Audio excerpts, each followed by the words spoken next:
Welcome to the second episode. It's me, Steve, again, and today we're going to talk about chemical formulas. And I also just want to say this, that I'm going to try not to just lecture at you. The first couple of these are basic intro. I can't really show you an atom on camera. I have to depict it on the board. So the first couple, like the elements, compounds, and now chemical formulas. So what is a chemical formula? Well, first I got to tell you what a formula is. In the context of science and math, depending on what part of the world you're from, is abbreviation for mathematics. Formulas are mathematical relationships represented by symbols. You don't just have chemical formulas. You have formulas in other things as well, geometry, whatever. For example, the area of a rectangle, and a square is a special rectangle, but we're just going to deal with rectangles. You have your length, which is usually written as L, and your width, which is usually written as W. So your formula, if you're trying to find the area, how many square feet, for example, are in this, your A, you would write your area is equal to your length times your width. So this is a mathematical formula. Something that's key to any formula is that it can be algebraically or mathematically manipulated or derived. And we're just going to use this here as a quick demonstration because it's going to go into chemical formulas, because those, although they look really different from typical mathematical formulas, work kind of the same way. Remember, it's just using symbols to represent things. And as someone who's really good in math, I wasn't that great in chemistry. I really wasn't, because the formulas and how you work it are kind of counterintuitive to basic maths and algebra. But anyway, say we have an area of our rectangle equal to 15 square feet. And our length is 5 feet. There's no square here, but the units are important because you measure a length. It doesn't matter what the length is. The length of me, you don't measure that in square feet. You measure it in feet. Your width here, we don't know that. That's our unknown. So we just plug it in. Area, 15 feet squared, is equal to 5 feet times our W, which we don't know.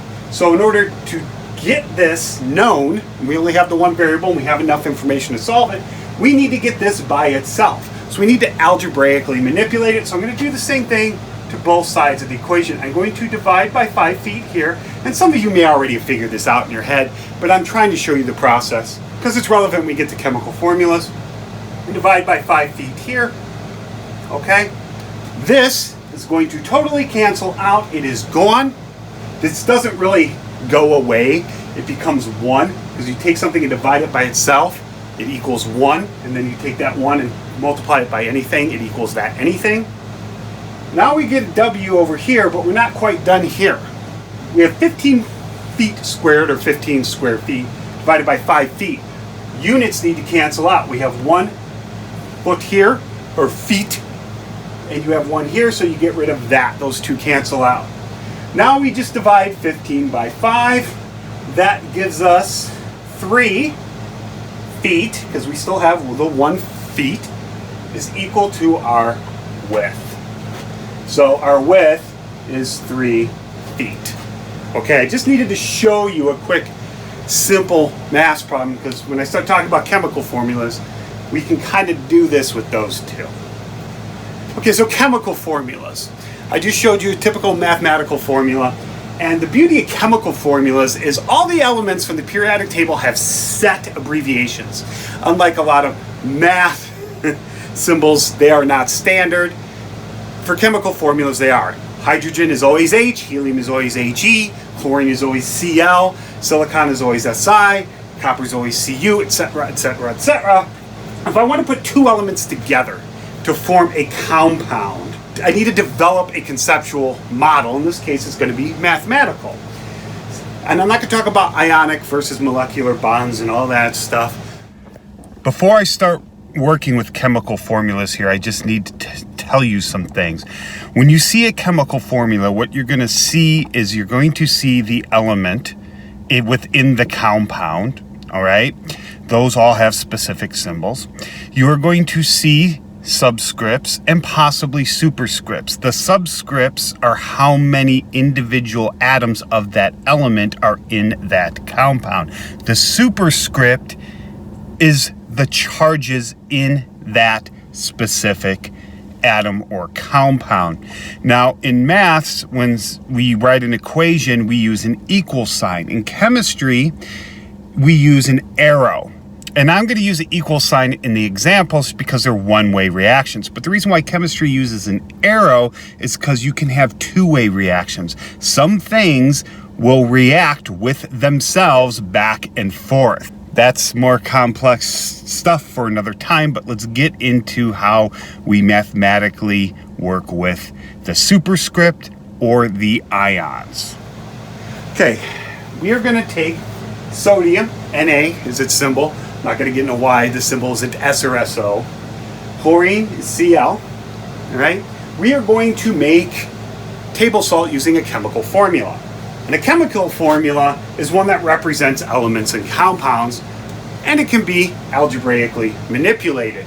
But it's not, it still follows the rules of maths, but the symbolage is a little weird, and I think this is what tripped me up when I was going through school, and it trips a lot of other people up. Usually people who are really good at these chemical formulas are not good at algebra. People who are really good at algebra are not good at this. It takes some getting used to because the symbolage is different. There is one beautiful thing about chemistry that is not in ordinary maths, is the symbols are consistent. Na is always sodium, Cl is always chlorine. Those are taken from the periodic table. The elements on the periodic table are given by their numbers of protons. Protons define an element. An element always has a number of protons. If I have one proton, I have hydrogen. If I kick another proton onto it, I no longer have hydrogen, I have helium. My neutrons can vary, those are called isotopes. My electrons can vary, all right? Just the number of protons can't. Okay, so I want to make salt. And you might be like, okay, Steve, let's just slam these two together because some of you may already know table salt is NaCl. This happens to work out for this because it's very simple in the process here, but there is some mass here and I'm going to show you here. Sodium does not like to exist in a neutral atom. It does not like to have the same number of electrons as protons. That's why it violently reacts sodium metal and tossed in water to get rid of that electron. It likes to exist in water as Na plus 1. And there is a 1 here, but unless there's a 2 or 3 or 4, etc., we don't write it. It's implied. The plus is there.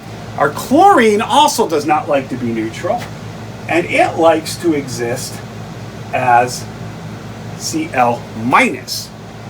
Now when I combine these together, you might be thinking, well, a positive 1 plus a negative 1, or 1, so basically you have 1 plus a negative 1, which is the same as 1 minus 1, equals 0. You are correct.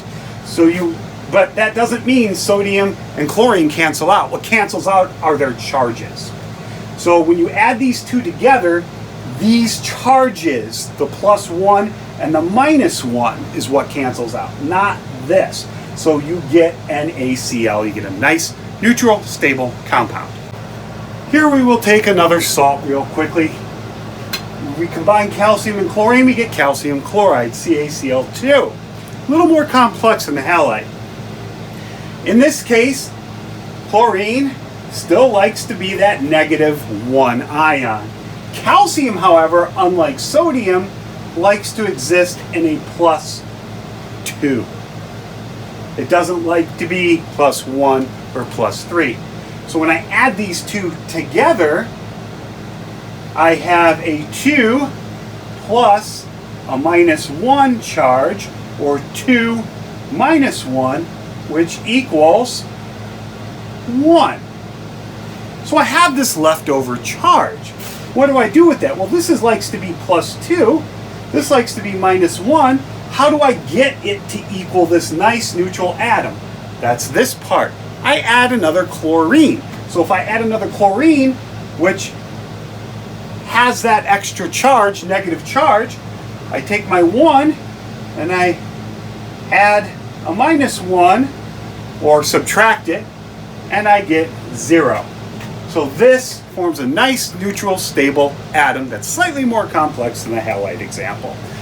Before I wrap this up and we get into what is a mineral, which will be part 3, and I know that's the way it is in your textbook, but I can't talk about minerals without talking about crystals, and that's an extension of chemical compounds.